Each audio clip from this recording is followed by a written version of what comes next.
बिस्मिल्लाहिर्रहमानिर्रहीम। अस्सलामु अलैकुम वरहमतुल्लाहि वबरकातुहू। ये वाक़या हज़रत उमर बिन ख़त्ताब रज़ी अल्लाहु अन्हु के तक़वा, अदल और खौफ खुदा की एक अजीम मिसाल है। एक दिन हज़रत उमर रज़ी अल्लाहु अन्हु बाजार से गुजर रहे थे। उनके हाथ में एक छोटा सा कूड़ा था। रास्ता तंग था, तो उन्होंने आहिस्तगी से एक नौजवान के कपड़े के किनारे पर हल्की सी चोट लगाते हुए फरमाया, रास्ता से हट जाओ। नौजवान ने बगैर कुछ कहे अदब से हटकर रास्ता दे दिया। ये एक मामूली सा वाकया था, लेकिन हजरत उमर रजी अल्लाह अन्हो के दिल पर वो लम्हा हमेशा के लिए नक्श हो गया। पूरा साल गुजर गया, मगर वो बात उनके दिल से न निकली। अगले साल जब वही नौजवान हजरत सलमा रजी अल्लाह अन्हो का बेटा उनसे मिला, तो हजरत उमर रजी अल्लाह अन्हो ने पूछा, ए मुस्लिमा, क्या तुम हज पर जा रहे हो?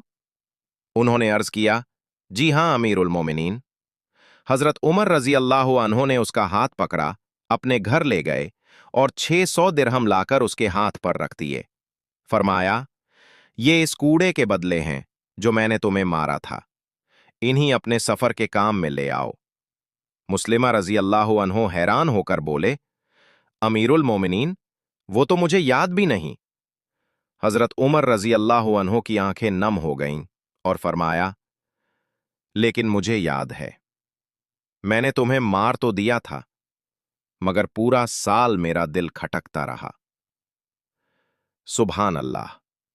ये थी वो अदालत, वो तकवा और वो खौफ खुदा जिसने हजरत उमर रजी अल्लाह अन्हो को दुनिया का सबसे इंसाफ पसंद खलीफा बना दिया। अल्लाह ताला हमें भी ऐसा ज़मीर अता फरमाए जो किसी पर जरा सा